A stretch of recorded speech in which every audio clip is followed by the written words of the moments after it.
Robert Plank Show, episode 287, Empire Flippers. Buy, sell, and flip web properties, including Shopify e-commerce stores, Amazon FBA, and Kindle businesses with Justin Cooke.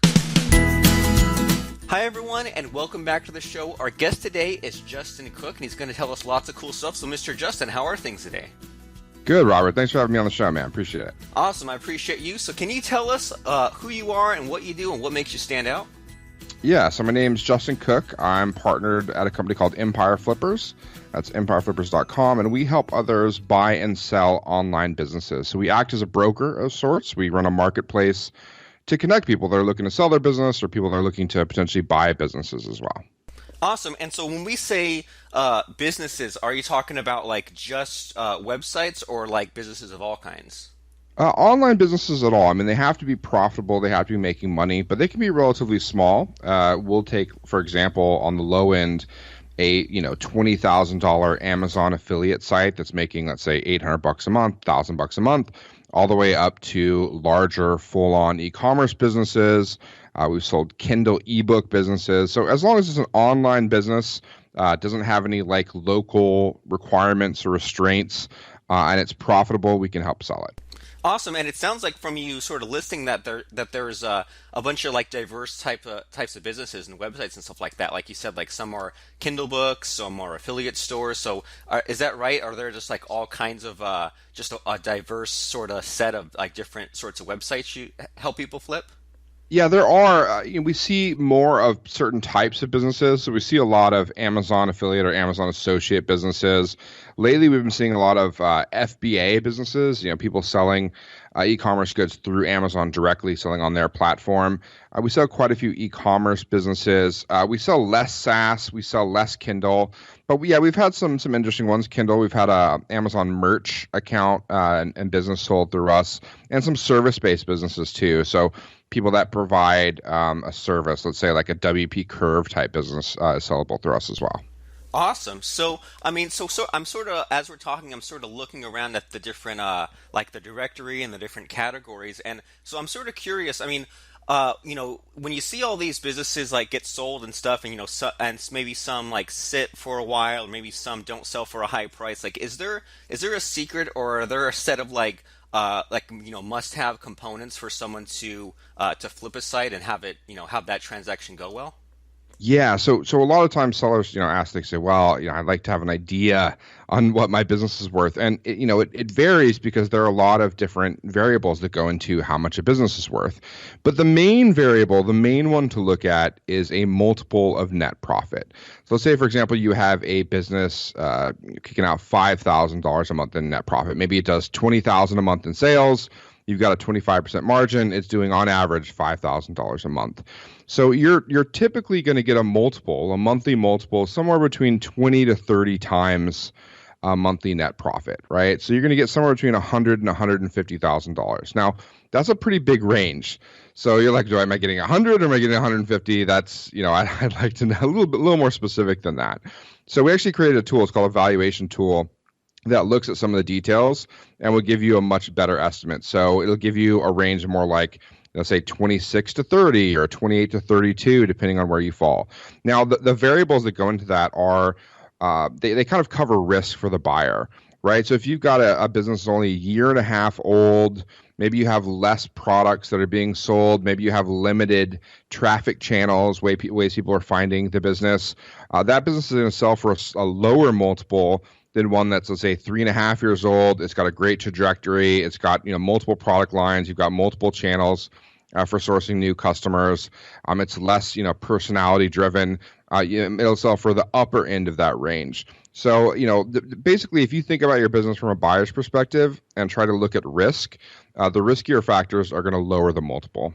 Awesome, cool. So I mean, it sounds like the bottom line is the site making money or not, right? Like, and are you sort of seeing that where like maybe some people, maybe they list their sites or list their businesses and they're like worried about all these different like sort of features and stuff like that, but are they ignoring like this money making or less like proof of income sort of aspect? Yeah, absolutely. And so we have to be the bearer of bad news in that situation. So The fact of the matter is there are businesses that don't make money that are valuable, right? So no one in their right mind would say that Twitter isn't valuable, right? They're not profitable, but no value. I wouldn't say that. But your business, and I'm talking to the listener here, is not Twitter, most likely, right? Like you don't have millions and million billion of users or whatever. You're smaller, you're more niche than that.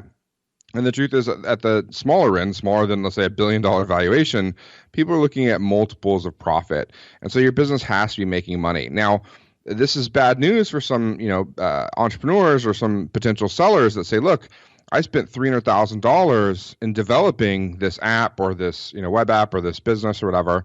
I put 300,000 into this. It's got to be worth at least 300,000. But that's not the way a buyer thinks. A buyer would think, well, hey, you wasted 300,000. Your business is only worth 30,000, right? I'm sorry you wasted the money, but I'm not going to pay for your mistake, right? So it's tough for sellers because they think, look, I put the money into it. It's kind of an investment. If I put the money in, I'm going to get the money out, and that's definitely not always the case. So yeah, I mean, I think entrepreneurs, especially the Silicon Valley types, where they're like, look, I just want to get to my next round. I just want to get to my next raise.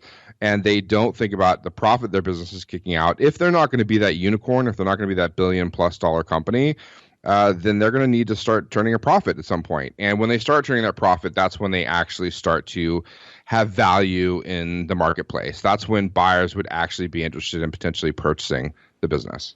Awesome. Makes a lot of sense. And so, if people are sort of like, looking to sell their site, is it important for someone to like go in knowing that they're going to sell the site? And like, is the business going to behave differently than if they were just kind of flying blind? Or like, what are your thoughts on that as far as like, how far ahead should someone plan before they sell a site? Should it be like on day one of the business, or should they have like a couple of months to get things together? Or what are your thoughts on that? Well, one of the benefits of working with us is, that we're going to kind of walk you through it. So when you come to us saying, look, I'm going to sell my business, we see various states of being ready to sell, right? So sometimes they don't really have their ducks in a row. What I mean by ducks in a row is they haven't separated out finances from one business to another. They don't have well documented earnings, and we kind of work with them to tell them what they need and kind of get them up to speed. Now, it would help us a lot if they had that ready to go much earlier. So yes, there are some advantages to, prepping for a sale. So generally we tell people about 12 months out, you're going to want to start seriously looking at this, because we generally will use a 12-month time frame on previous 12 months earnings, trailing 12 months, to give you a valuation, right? So you're on the clock once that 12-month mark hits, usually. So if you can cut expenses and improve margins, or double down on marketing efforts that are working, that can keep your trajectory growing, meaning your revenue and your earnings and ultimately your profits growing over that last 12 months and making more. That's going to help you in terms of evaluation. So at least 12 months out, you want to start making changes to the business to really kind of boost it. It's also helpful. You can sell a business that has declining earnings. That's not going to disqualify you necessarily, but it's a lot better to sell a business that's growing. So if you've got month over month or quarter over quarter growth for the last 12 months, it's going to most likely help your multiple. It's going to give you more interested buyers, which gives you a better chance to sell, and you're going to get more money for it. It's going to be an easier sale for us, right? We've got a great story. And that's kind of the last thing I'll tag onto this is when you're getting close to a sale, you want to actually think about your story and kind of like how you came to start the business, what the path was like. And it's kind of one of the soft sale things you can add in terms of value. But, buyers want to know the story, and it helps kind of connect them to the seller. So it's one of the things we do for sellers that are listing their business with us. We actually do a seller interview. So we ask them and work with them to kind of like craft their story so they can tell their story in an audio version to potential buyers. And it really helps buyers connect with that seller and just feel really good about the purchase they're about to make. Awesome. Makes a lot of sense. And so, and as you're sort of describing your service and things like that, I'm hearing a lot of like, hands-on, and like you meet with them, and it's not just like a directory, and even like the transaction size of some of these sites, I'm seeing like mid and high six figures and stuff like that. And it sort of makes me think like, to me, like clearly you guys are like way better than a site, say like Flippa. Like when I've sold like a couple of sites years ago, not too many, but like when I look at like to sell a site, usually my mind thinks about things like, Digital Point and Flippa, and usually when I've sort of looked at what was selling there, I got sort of discouraged because I saw, just like AdSense sites or affiliate sites that weren't making that much money, selling for $500 or $1,000, and even like those times when I would look at like the graphs for traffic and stuff, I was like, well, this looks sort of propped up. Like they just have all this, paid traffic coming in to prop up the numbers, to prop up the graph, and I look at just this. This sort of site for sale, and I'm thinking like, well, as soon as I buy the site, they're going to turn off the traffic, and then all the stuff that's valuable is kind of going to go away. So, are those Yep. sort of your similar thoughts, or like, how do you think that you guys compare to like some of these other like site flipping marketplaces? Yeah, so I don't want to knock Flip, but we actually got started on Flip ourselves, and we didn't start with a marketplace. We started building sites ourselves and needed a place to sell them. So, we started selling on Flippa as well. And what we realized over time was that, one of the problems with Flippa is that they don't do any vetting. So it's basically a directory, and you submit your information, you can sell. They don't actually check the businesses for quality or anything like that. So, when you list there, you're listing next to sometimes obvious, sometimes not so obvious, either scams or information that's not correct, and you're positioning yourself next to businesses that aren't as legitimate as yours, hopefully. And that's bad for you because from a positioning perspective, like you've got this really quality business next to low quality businesses, and it just hurts the kind of the value overall. It makes your business look weaker rather than making yours look better, unfortunately. So that's one of the reasons we actually created our marketplace. We said, look, we need a place where we know there are quality listings that we can sell and not be positioned next to listings that weren't so quality. And, what we found is that buyers really appreciated that too. So they didn't have to, dig through, the haystack to find the needle. They knew that we had quality listings. So when we are vetting, and every listing that gets submitted to us, every online business someone wants to sell, we dig through it with a fine-tooth comb. We have a long laundry list of things that we look for and check. And our team does this before we put any listing up. And one of the reasons we do that is to maintain the quality of the marketplace for our buyers, so they know, they're at least going to have a higher quality across the board.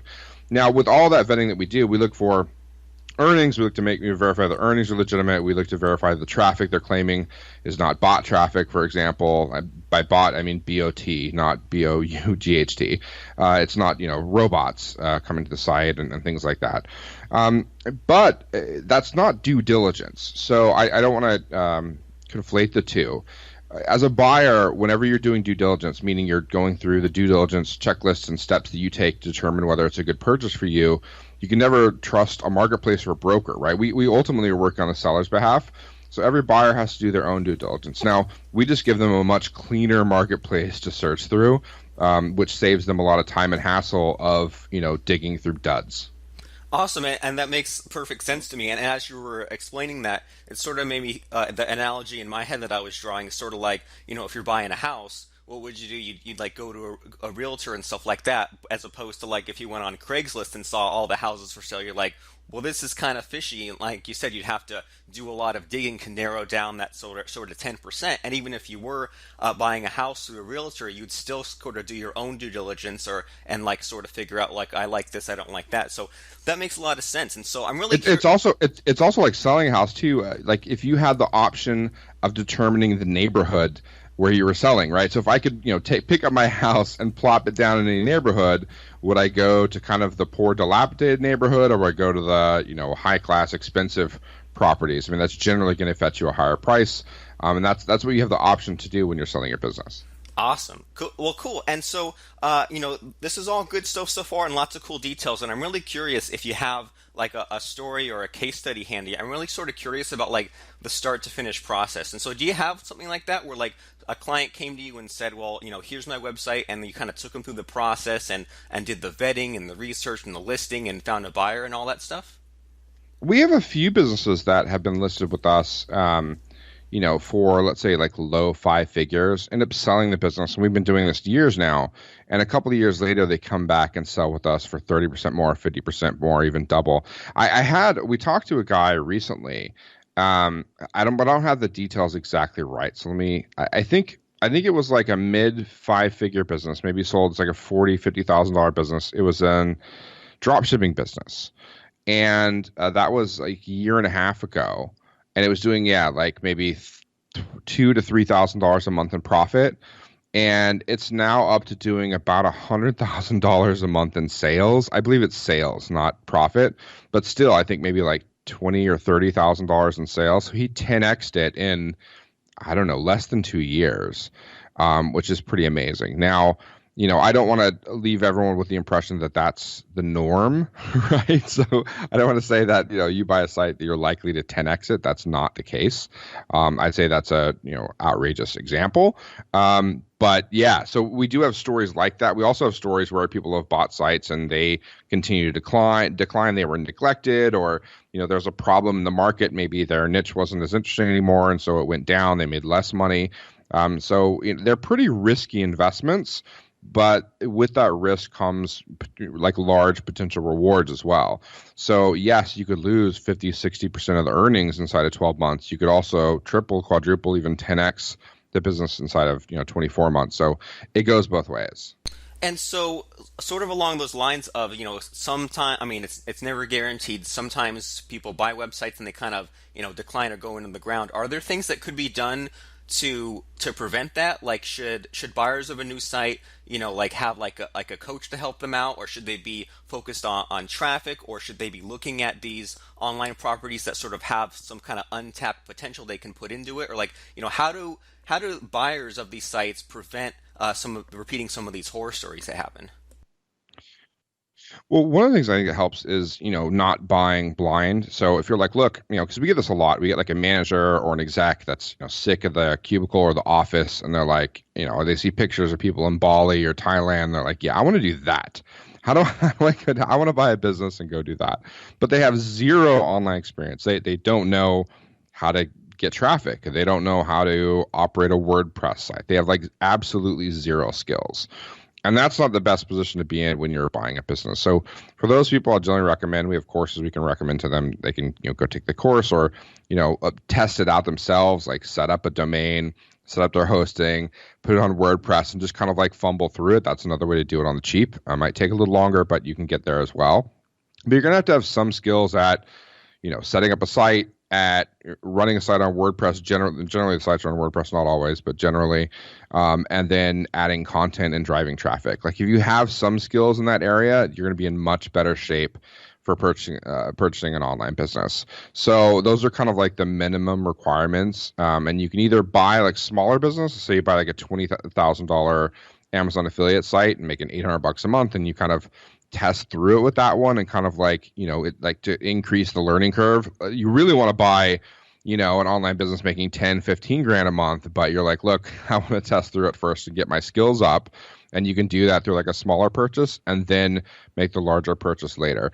The other way to do it, and this is newer in our industry, but people are pooling money together and working with operators. So they're basically creating like investor funds, like small investment funds, and then working with operators that have experience in that particular niche or industry. So, someone that runs FBA businesses, for example, or someone that knows how to run Amazon Associates sites, and they're, pooling money together to buy, let's say we're pooling together a total of, 1.5 million, and we're having this person run it. They're going to get an equity stake in it. We all get an equity stake. We're going to do some profit share on the deal. And you can cut it up like a multitude of ways, but those are some interesting ways that people are getting involved with zero experience. If you're a passive investor in those deals, it doesn't require you to go and learn WordPress and learn content, which we're finding there are a lot of people out there in that position where they have plenty of money but don't have the skills or really the interest to run online businesses, and that's kind of a good option for them. Awesome, and that's pretty cool the way that you lay that out, because I mean, I'm sure you've come across people like this, people who say, well, I have an idea and I want to give you my idea, and you do all the legwork and then I'll take a cut. And it sounds like a way better way of going about things is if one, like people teamed up and one person or a team had the skills, but one person didn't have the skills, then that could be the person that sort of supplies some or most or all the money, and then they buy a website and then it sort of runs on its own, and it's like that way it's more of a mutual partnership. That sounds like a really cool strategy there. Yeah, I love the model, and there's all different ways you can slice and dice in terms of equity and who gets what, and and salaries for the operators. I would just recommend, one thing I would add is make sure the operators have some skin in the game. Obviously, a smaller piece of the investors, like if they're not, if we're putting in a total of $1 million, I'm going to put in 500,000, you're going to put in 500,000, and then I'm going to go do all the work. And you're going to do nothing, and we split it equally. That's not going to work. So you have to work out. Maybe I put in 200,000, you put in 800,000, and I run it, and you're completely passive, and we split it 50-50, right? Or we put in the same amount of money, but I get 70%, you get 30% of the passive. So there's lots of different ways you can slice and dice it that would make it work. Awesome. And so if someone was looking to sort of get into that sort of situation, is there an easy way? Is there like a directory of some kind, or is it just a matter of network and find someone? Yeah, it's networking right now, man. We're doing a fund with FBA. It requires accredited investors, and you can get in contact if you want to hear about that. Our buddy Ace Chapman does something like that as well, and he's my co-host on the Web Equity Show, which is a podcast that we run. So there are some people there, and some other people are doing it kind of privately or kind of like. I guess insiders, that sounds like a really weird way to put it, but it's like once you're in the kind of community, you start to find out about these types of things. But yeah, I mean, there's no place for that right now. We actually want to work on that at some point and put that together where we kind of match operators and investors. I think there'd be some value in that, but it's really early in our space. Like this is just starting to happen. So there's not a lot of, we have our kind of ear to the ground, so we know what's going on, but there's not a ton of it out there. I think it's a really big opportunity in the space, but it isn't there yet. Okay, fair enough. And so, sort of like along on the lines of, like when people should be listing stuff for sale. I mean, I think back to some websites where, like you said, there's been like individual websites where just that one website, I built it up to 10 grand a month, 20 grand a month, and then I look back and maybe at some point, like the traffic declined, or I kind of got bored and moved on to another project, or maybe my list had all bought the product or something like that. And I look back at like a few things from years past, and I really wish I had sort of sold some of those sites at the peak, or even sold them when they were sort of on their way up. So, I mean, do you recommend that like everyone should consider like listing all their sites for sale? Or, I mean, what are your thoughts on like which sites or when sites should be sort of listed for sale? Yeah, it's tough, man. It's kind of like trying to time the market, right? And so, like, when should you absolutely sell? I'll tell you this: a lot of people, think I'm going to sell at peak time. I want to maximize my earning potential. But a lot of times, people sell for more emotional reasons than that. They need to adopt and they need the money, or they're buying their first home and they want to put a larger down payment on. And so it's less like necessarily the financial reason, and they want to get married, right? And they need the cash for the wedding. There are lots of reasons people sell their businesses that are not just timing the market optimally. We actually had a pretty bad experience ourselves. This is before we ran the marketplace or did any of this. This was maybe 7 or 8 years ago, and we bought a business, a Twitter background business. And it was making like $1,500 a month when we bought it. And we got up to like $3,000 to $4,000 a month it was making. Like it was doing really well, but then we were focusing on our other business. It was an outsourcing business at the time, and just kind of like left it alone. We didn't do any promotion. We didn't really deal with it because it was smaller. And it basically died on the vine. Over the course of like 24 months, it went down to making, a couple $100 a month. I think we ended up giving it away at some point, or sold it for like a couple grand. It was like nothing.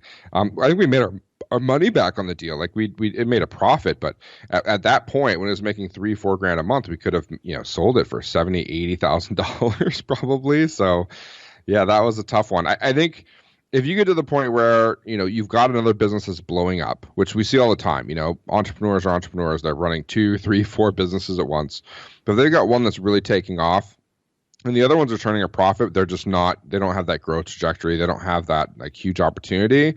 So I think you should sell it off earlier rather than later, right? Because that's not where your focus is going to be. You want to hang on to it because you're like, oh, I want to stay diversified. But, the likelihood is you're going to be spending all your time and effort on the big opportunity and neglecting the other. So give someone else a chance at it, right? Like, and we have a ton of buyers that are looking for opportunities like that. That's making 3 grand a month or 4 grand a month. It's kind of a side project for you now. You just don't have the time to focus on it.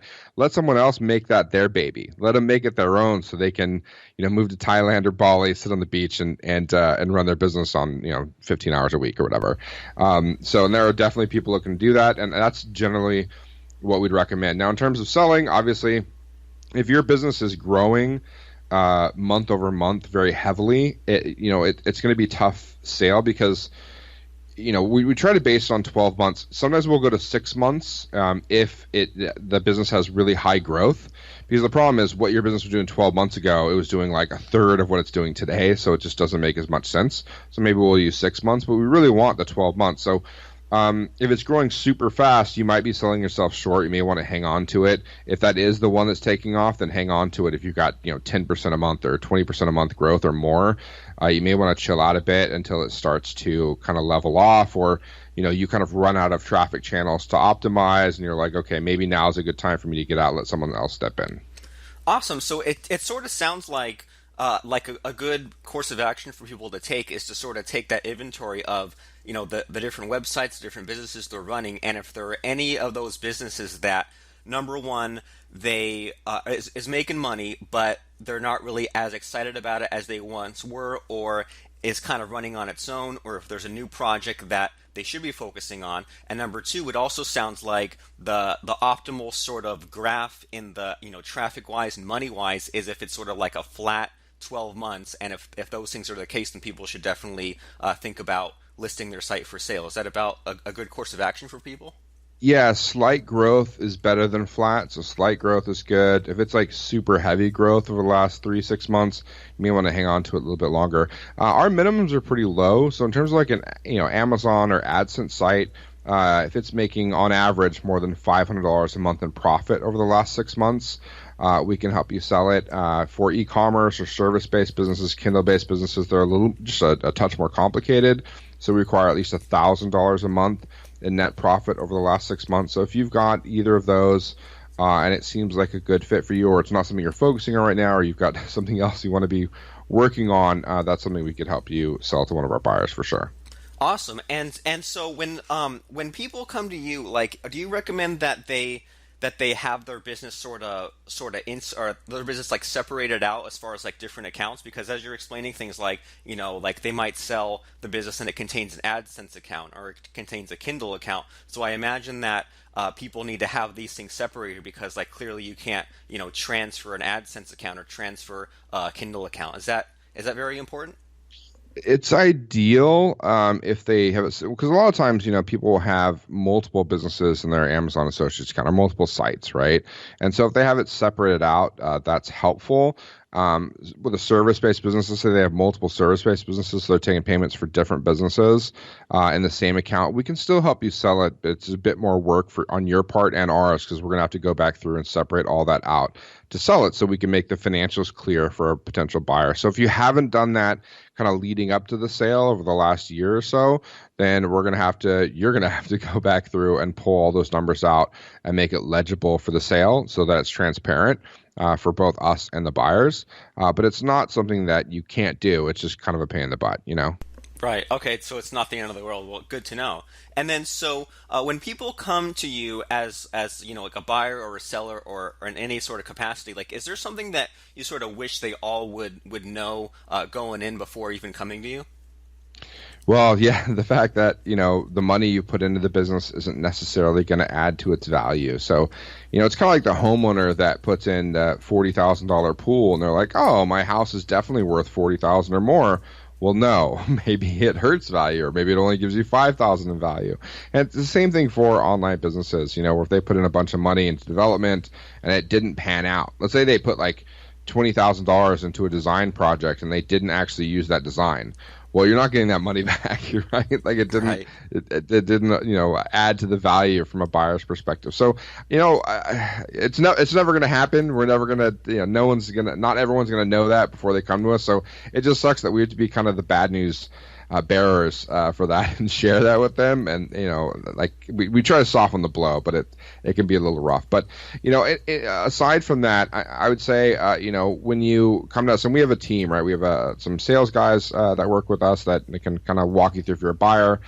Try to find a listing that kind of fits your budget and kind of your interests. If you're a seller, we can have someone get on the phone with you and kind of walk you through the process. But that's the other thing I'd mention is that we have a process. We have a team. We have 12 customer service people. We're hiring 3 more that are joining us next month that we're going to do some training with. So we've got a whole team of people that can kind of help you and kind of run you through the process. And we do have a process. We've sold more than $16 million worth of sales. I think we did just under $10 million just last year. So we've sold quite a few businesses. We know the process. We know how this works, and just trust us to kind of get you through it and get you to the other end.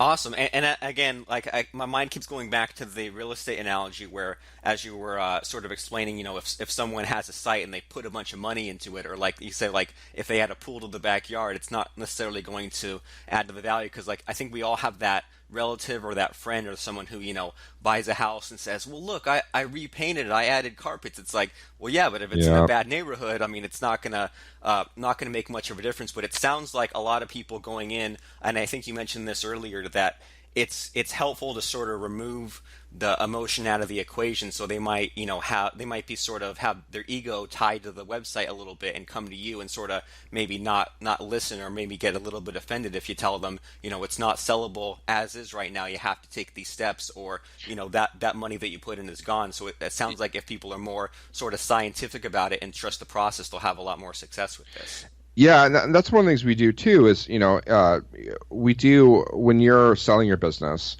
we do what's called a buyer-seller call. So in this instance, we would call you before the call. Like, we would set it up and get the buyer, make sure that he's gonna be on the phone, and then take 15 minutes before and kind of like lay out kind of who the potential buyer is, what they're looking for, kind of what things they should stick to, what things they should answer, that kind of thing. And then we'll do the buyer-seller call with both parties, and we kind of facilitate the call.